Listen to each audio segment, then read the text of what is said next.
Hi there guys, in this video we're going to have a look at the Imperial Cutter. The Imperial Cutter was added in 1.5. It was added alongside the Federal Corvette. Both ships were over the top of the Anaconda, which was the largest ship in the game for a long time. The Anaconda was in since the launch, so these two ships gave players another step to go to.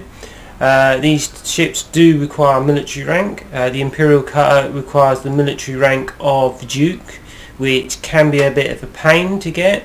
I did post a video a few days ago and to help trying to explain how you can get through the Empire ranks, but even though with that it still takes some time. Anyway guys, this is the Imperial Cutter. It's one of the largest ships in the game currently. It has 7 hard points. It has a boatload of internal compartments. Many of them are very large. So guys, let's have a look and see what it's like.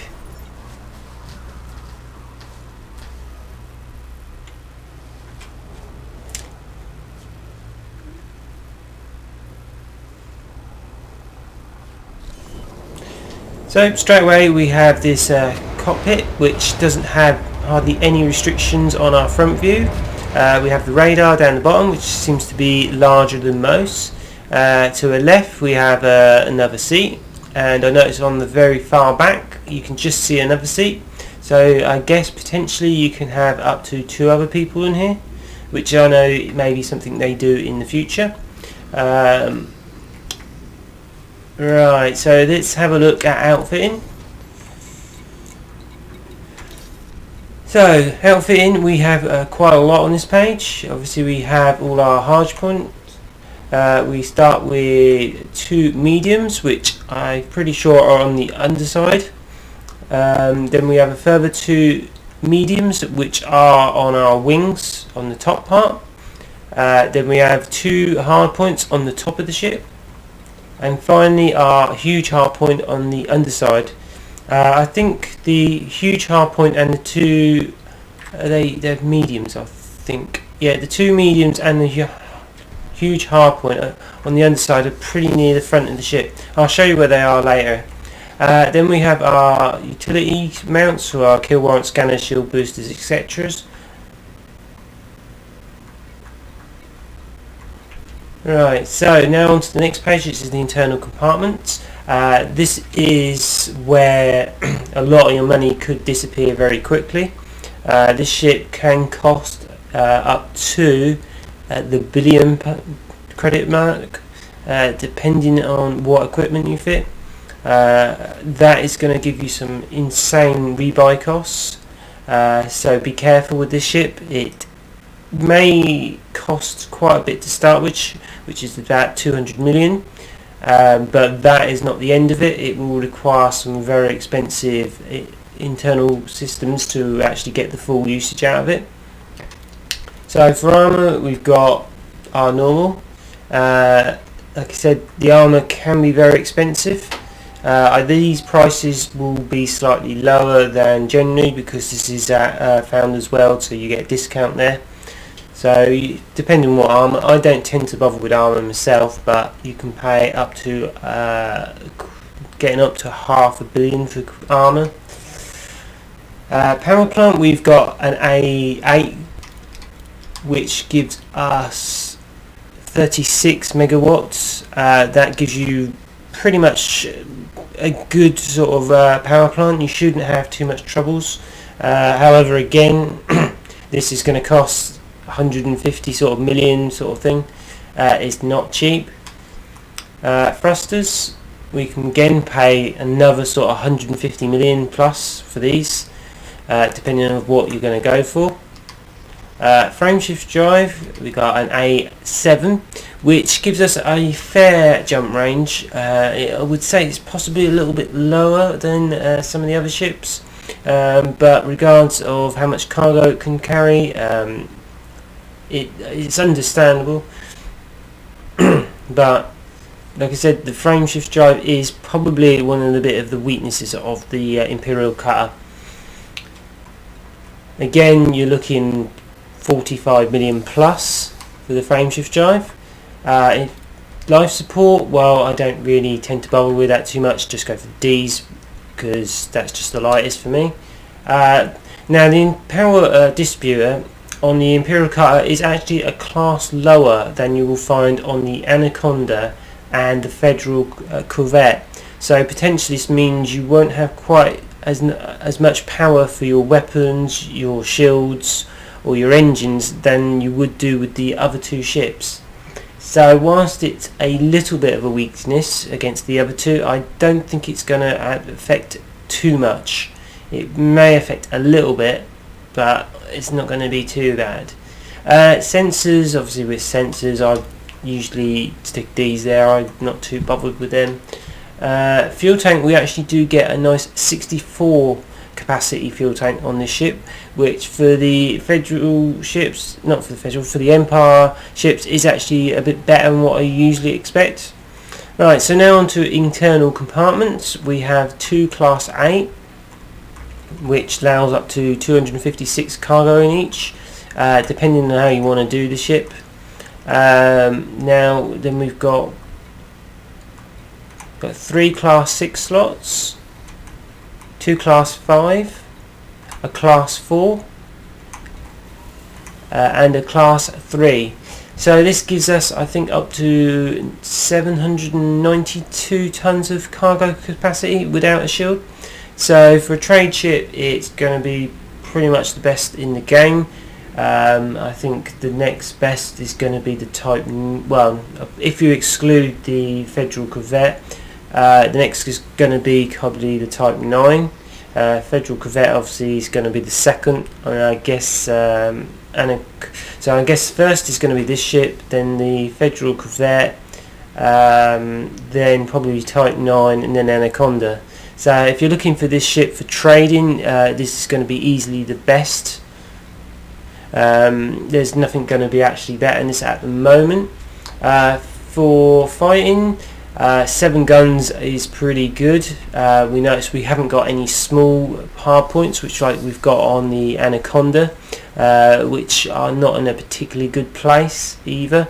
The only downside, like I said, on these 7 hard points is we've got 2 mediums on the wings, which are going to be quite far apart. I'll show you where they are later. And for exploration, it's going to be a little bit lacking because the jump drive range is only going to give you up to about 21 I think at maximum, maybe 22, but compared to a lot of other ships that's kind of a bit low. If you're looking for exploration, I would suggest, depending on your money, is you look at the Anaconda, which is quite expensive, or the Asp Explorer, which is a lot cheaper. You could also look at the Diamondback Explorer. Both of those two ships are a lot cheaper and means you've got a lot less rebuy to worry about. So let's get this ship on the pad and have a look at it and show you its how it looks. On this ship I've gave it a black colour scheme, which was part of the Black Friday giveaway, I think. So normally this ship would be in a white colour.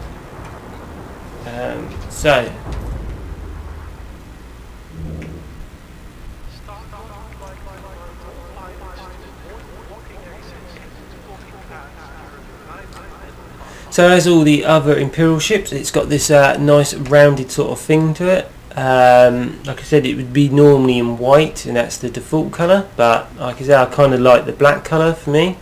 The cockpit is directly at the front, so you don't have anything in your way much. Next you have this main sort of body part, and then finally the back part where the engines are. Like the Clipper, the engines are quite far apart.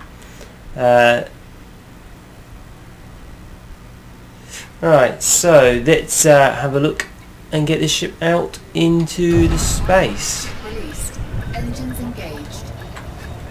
Landing gear retracted. You will have to be pretty careful with this ship because it is quite a large ship. Bear in mind your cockpit is at the front of the ship, so you shouldn't have too much trouble. With the Anaconda, you usually have to kind of think that you're at the top part of the ship, so you kind of skim the top of the thing, but in this ship you're kind of in the middle. For speed wise, we get a good boost speed of about 330-ish, which is pretty good for a ship of this size. What are we going to get as a normal speed?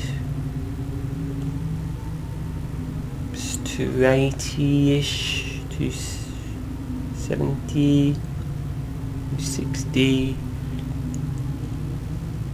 Still going down.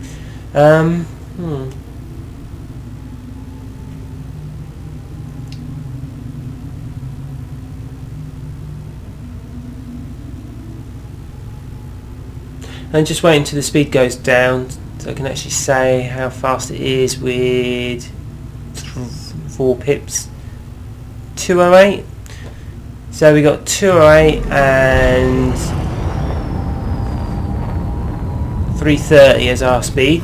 So it's, for its size, it is pretty fast. A lot of there are ships that are obviously faster, but this ship, being as big as it is, it has pretty good speed on it.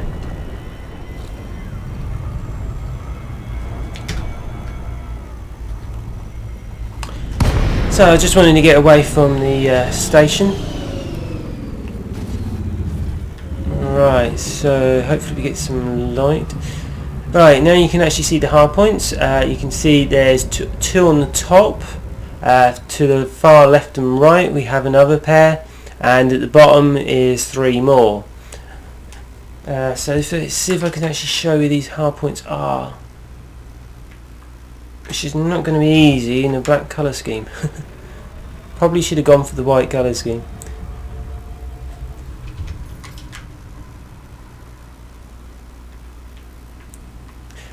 So there's our first set of hard points, which are, I would say, about in the middle.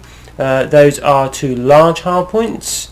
Being on the top, you're going to have a pretty good sort of visibility with them.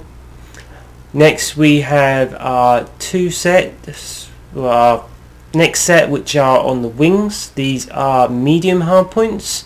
These are going to be the most awkward ones to use because they're so far apart. I would kind of suggest maybe looking at turrets for them, because you're not going to get the coverage between the 2 guns. Right, so let's show you the underside.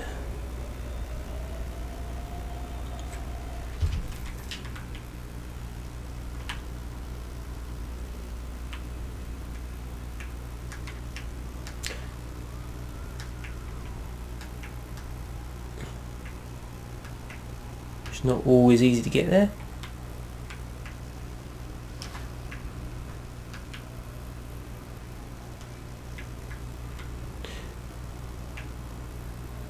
So I think you can just about see them now. So as you can see at the front of the ship, which is pretty much at the very front, is our huge hardpoint. This means that when you fire some bigger the class 4 weapons, you won't have to allow a bit more time for the projectile to hit. And then we have our 2 medium hardpoints behind it.